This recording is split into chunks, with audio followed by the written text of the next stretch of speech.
Сайн бацхан хүүхдүүдээ өнөөдөр хэлгээрээ. За үйл үгийнхийг баттган үзнэ. За дараах үгсийг зөв байрлуулж өгүүлбэр бүтээгнэ.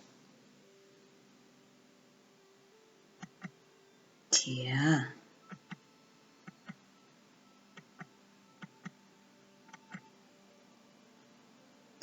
За эхний өгүүлбэр үнэн бат журмыг үргэлж хичээж явах. За хоёрдугаарт нь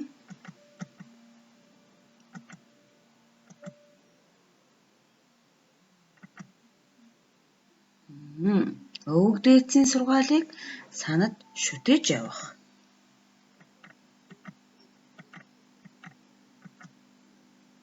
Үйлийн дээд ачиг буцааж хариулж явах. Өгөхгүй хорвоог учирлан таниулж явах.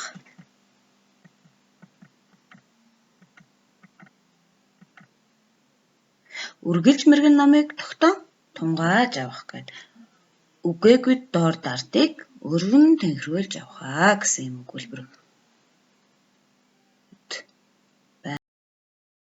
За эхээс юмыг нэрлсэн үг, үйл хөдлөлийг нэрлсэн үгийг түүж бичихнэ.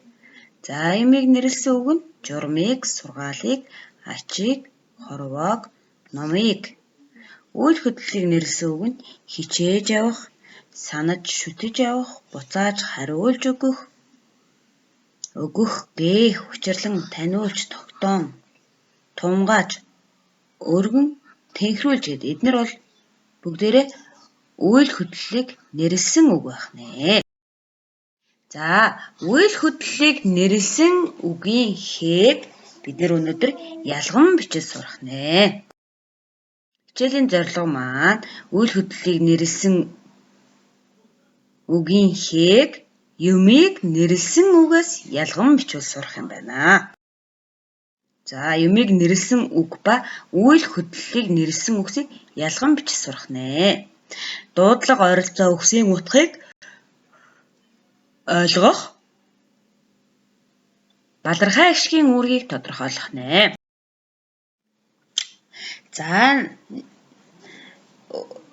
За найзын утсан дэм хай маргааш 13 цагт шинэ төрх дээр уулзъя гэжээ.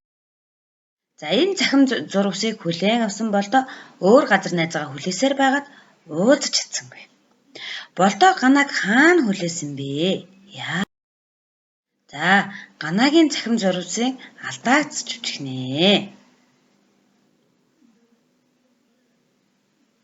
Орой минь маргааш 13 цагт шинэ төрх дугуйлан дээр уулзъя гэж бичих ёстой байсан юм байна.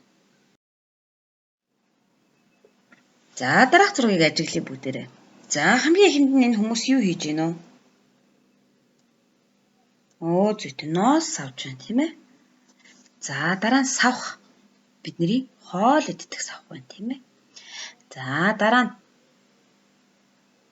бидний аав ээж дээл хавах гэж ярьдаг тийм ээ. Хавах. За дараагийн зураг нь турхуулганы хавх байна. За харах. Нүдэрээ харах тийм ээ. За харах.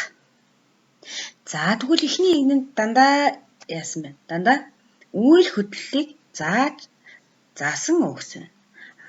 Дараагийн игнэнд бол юмыг зааж нэрлсэн үг байна шүү хүүхдүүдээ тийм ээ. За балархай ашиг нь яасан? Үйл үгийнхээ ялгах үүргээр орсон байна тийм ээ.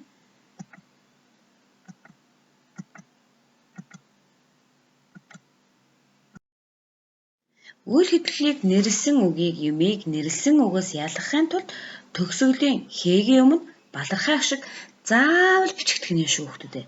Тэгэхээр үйл үгийн хээгийн өмнө балархай ашиг өрөөсөө нэ. За зөв харгалзаа үүсгээрэй гэж байна.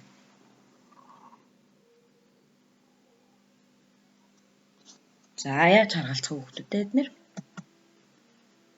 За сэрэх бас холбоо болох нь тэ. Сэрэх ямаа хонх дуугарах, айлт хонох, төрөх царай, хүүхэд төрөх, шарах боох, төмөс шарах.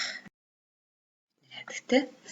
За тэгвэл дараах өгүүлбэрээс алдаатай үгийг нь олж бичээд алдаатай үгийг засаад багштай бичиж илгээгээрэй. Мөн хамгийн түрүүнд байсан эхийг хуулж бичээрэй. За сурах бичгийн 69-р хуудасны дасгал 1-ийг ажиллаарай. За ингээ өнөөдрийн хичээл дээр төвтэй оролцсон хүмүүстээ баярлалаа.